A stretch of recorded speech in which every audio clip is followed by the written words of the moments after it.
This place is our millimeter wave parking sensor system.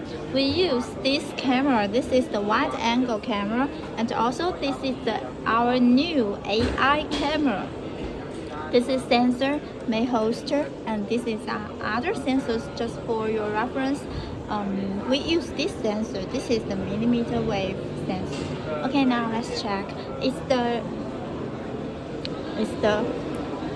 720 pixel, so it's very clear too. Now we switch. You see there is a frame, and this is buzzer. We on the buzzer. Now it will. We could hear the sound because we are very near to the system. Now we switch the channel 2. We could check. This is the AI. So in the AI, there is a frame and tell you that there is obstacles here.